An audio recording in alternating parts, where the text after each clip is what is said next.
और आगे रुक कर रहे हैं अगली खबर का। मध्य प्रदेश के जबलपुर जिले के बरगी बांध पर गंभीर खतरा मंडरा रहा है। गंभीर संकट है ये, क्योंकि बरगी डैम की गैलरी से हो रहा भारी लीकेज अब चिंता का विषय बन चुका है। जानकारों के मुताबिक जानकारी जो मिल रही है कि गैलरी को डैम की रीढ़ की हड्डी माना जाता है और अगर यहीं से रिसाव हो रहा है तो ये बेहद गंभीर संकेत है। अगर समय रहते रिसाव नहीं रोका गया तो एक बड़ा हादसा हो सकता है। ये खतरे की घंटी है। आपको बता दें, जबलपुर स्थित बरगी डैम को रानी अवंतीबाई लोधी सागर परियोजना के नाम से भी जाना जाता है। ये नर्मदा नदी पर बना सबसे बड़ा बांध है, जिसका निर्माण 1974 में शुरू हुआ था और 1990 में ये बनकर तैयार हुआ था। इस बांध का निर्माण जल विद्युत उत्पादन 105 मेगावाट और 2980 वर्ग किलोमीटर क्षेत्र में सिंचाई के लिए किया गया है। वहीं भोपाल से अधिकारी जबलपुर के लिए रवाना हो गए हैं। नर्मदा घाटी विकास प्राधिकरण के अधिकारी भी अब रवाना हो गए हैं।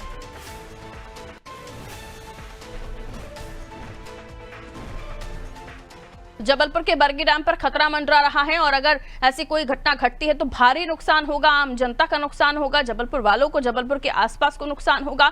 और इस नुकसान से बचने के लिए पहले ही अब जो टीमें हैं वो पहुंच चुकी हैं। लेकिन ये भी खबरें निकलकर सामने आई कि इस तरह के लीकेज की रिपोर्ट पहले भी की गई थी। जो गैलरी है ये बहुत ही इंपॉर्टेंट है, बांध की रीढ़ की हड्डी कही जाती है गैलरी, और वहीं पर रिसाव हो रहा है, वहीं पर लीकेज हो रहा है।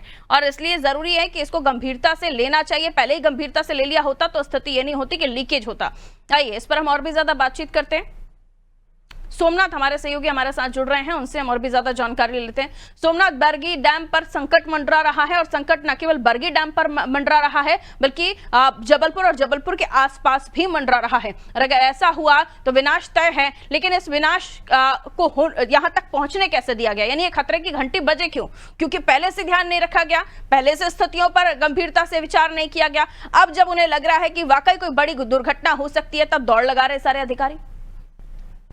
देखिए, बता दें कि बरगी डैम के जो 21 गेट बनाए गए हैं उसमें, और नीचे गैलरी है, गैलरी में बिजली उत्पादन के लिए 3 टरबाइन बनाए गए थे, जिसमें तीनों टरबाइन से बिजली का उत्पादन काफी सालों पहले किया जाता था। लेकिन धीरे धीरे इसमें टरबाइन की जो संख्या में कटौती घटते क्रम में आ गया। फिर 2 टरबाइन से बिजली उत्पादन होने लगा था। अभी कुछ समय पहले 1 टरबाइन से बिजली का उत्पादन किया जा रहा था।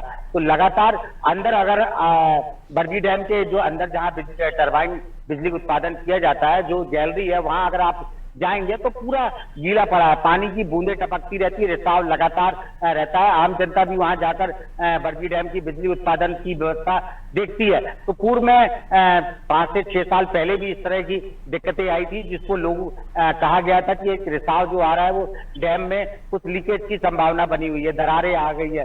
लेकिन प्रशासनिक अधिकारियों द्वारा उसमें जांच की गई थी और उसमें बताया गया था कि ऐसा कुछ नहीं है। लेकिन अभी जो सामने आया है कि 5 से 10 जो अंदर फुट में पानी जो धीरे धीरे रिसाव कर रहा है और 10 लीटर के आसपास पानी निकल रहा है उसमें, तो लगातार एक खतरा बना हुआ है, जिसमें भोपाल और दिल्ली की भी टीम अभी पहुंची है वहां पर और जांच कर रही है।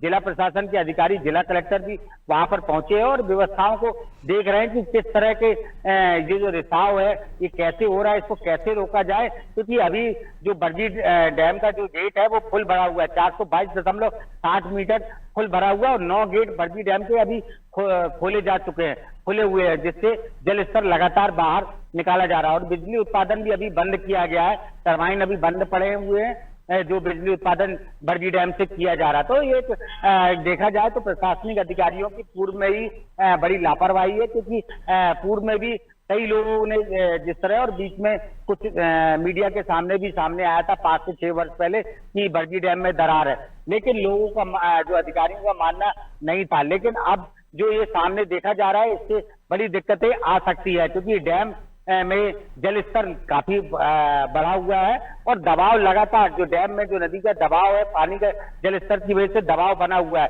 तो डैम में इतना दबाव है कि उसको झेल पाना काफी मुश्किल हो जाएगा, आगे दिक्कतें बढ़ सकती है। जी पारुल, बिल्कुल। और ऐसी स्थिति बनी तो आप सोचिए जबलपुर पूरा तबाह बर्बाद हो जाएगा। ऐसी स्थिति बनती है तो समय रहते इस चीज को दुरुस्त करने की आवश्यकता है, वरना बड़ा नुकसान हम होते हुए देखेंगे। बहरहाल बहुत शुक्रिया सोमनाथ, आप नजर बना रखिएगा, जो भी अपडेट हो दीजिएगा।